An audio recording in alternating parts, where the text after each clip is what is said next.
안녕하십니까. 모든 분들의 아름다움을 염원하는 염원TV의 염탁기 원장입니다. 이번 시간에는 50대 분들의 상안검과 하안검 수술에 대해서 설명을 드리도록 하겠습니다. 환자분들께서 가끔 말씀하시는 게 상안검과 하안검을 같이 해야 좋다, 아니면 따로 수술하는 게 좋다, 이렇게 말씀을 하시는데, 상안검 수술이 뭐고 하안검 수술이 뭔지에 대해서 이번 시간에 자세히 설명드리도록 하겠습니다.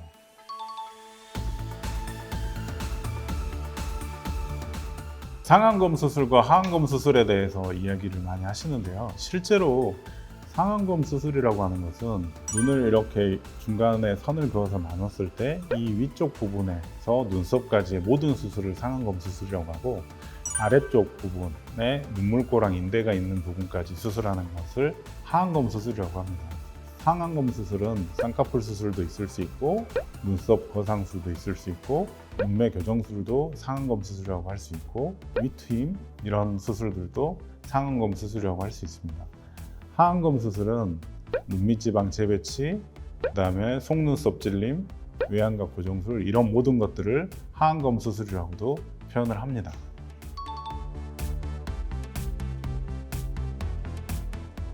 상하안검 수술을 같이 해야 좋다는 이야기를 많이 들어보셨을 텐데요. 실은 이건 틀린 말이죠. 눈꺼풀에 대한 처짐 정도나 이런 부분만 가지고 계신 분들은 그 수술만 하시면 되는 거고, 눈 밑에 볼록함이나 눈 밑에 처짐이나 이런 게 있는 경우는 하안검 수술만 하시면 됩니다.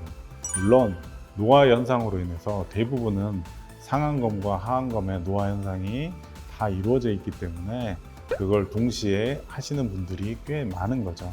상안검과 하안검 수술을 꼭 같이 해야 된다, 이것은 잘못된 말입니다.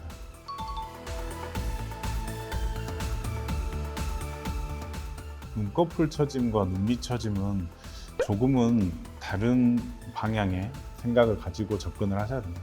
눈꺼풀 처짐에 대한 것은 우리가 지방 자체는 줄어들면서 근육과 피부가 처지면서 그로 인해서 눈동자가 또렷하게 보이지 않고 시야가 좁아지게 되는 그런 현상을 갖게 되는 겁니다. 눈 밑의 경우는 굉장히 신중하셔야 됩니다. 눈 밑에 있는 지방량이 얼마나 있어서 무게감 때문에 처지는지를 생각을 해야 되고, 이 아래쪽에 있는 근육들로 인해서 우리가 표정을 짓다 보면 이게 눈이 뒤집히는 현상들이 생기게 되는 거거든요. 그래서 좀 더 신중하게 결정해야 되는 부분입니다.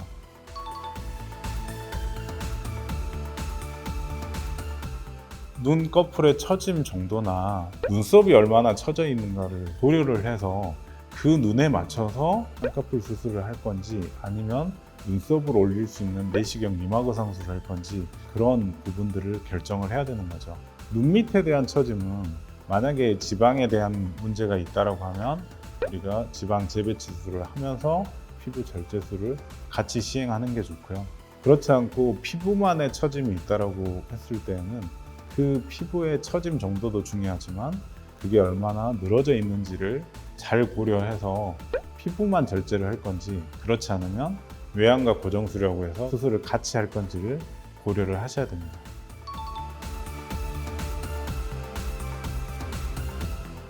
(50대) 이상의 분들이 눈에 대해서 고민을 하실 때 가장 많은 게 주름과 처짐이거든요.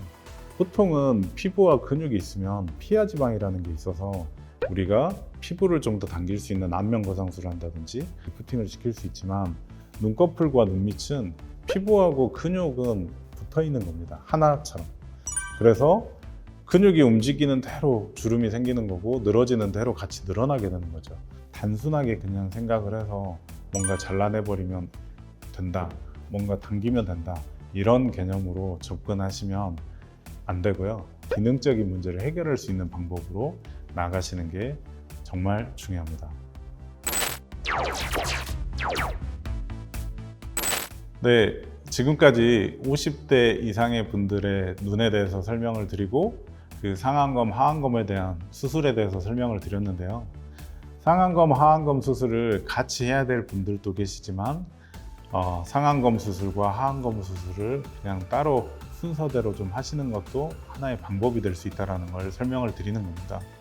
나에게 어떤 수술이 맞을지를 잘 생각해 보시고 수술을 결정하시면 지금의 좋은 이미지를 보존하면서 또 좀 더 젊어질 수 있는 분이 될 수 있을 겁니다. 이상으로 염원TV의 염탁기 원장이었습니다.